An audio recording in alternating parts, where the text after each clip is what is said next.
These are not vanilla beans. These are different types of citrus fruit. I have here a grapefruit, an orange, and a couple of clementines. What's the difference between these things? Obviously, they're different sizes, they have different flavors and different textures, but they're all citrus fruit.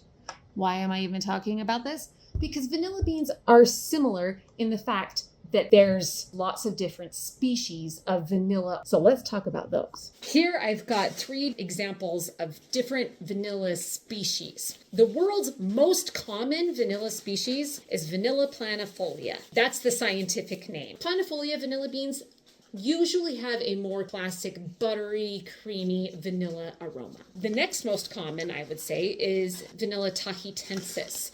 This was actually a cross-pollination that just popped up randomly in Tahiti, but then they found it to be self-sustaining so they could propagate it. Sometimes they're called Tahitian vanilla beans. That should not be confused with Tahitian vanilla beans that are grown in Tahiti. We have found that all of the tahitensis varieties tend to be more on the fruity, light, citrusy, maybe even slightly floral, like tropical flowers kind of vibe. These ones are really bright, and sometimes they even smell like cotton candy. Very sweet, very decadent. The tahitensis and the planifolia vanilla beans, they're sometimes impossible to tell just by looking at them. But like I said, they do have distinct aroma differences. Another one that I have right here in front of me is the Pompona species. And this one typically comes fatter, shorter, whiter. They sometimes look like dried bananas. This one looks obviously very different than the planifolia or the tahitensis vanilla bean. We've seen dozens of different species of vanilla bean. That's why in all of our titles we have where they were grown. Then the next thing that we put is the species. And if we still need to differentiate, we will include the cure method or other identifying information. So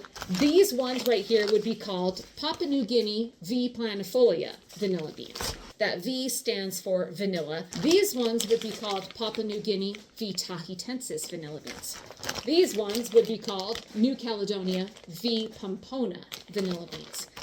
They are all unique and special. They have their own flavor characteristics. They all make great vanilla extract, wonderful vanilla paste. You can use them similarly, but they will have different flavor profiles based on what species they are and where they're grown, and sometimes how they're cured as well.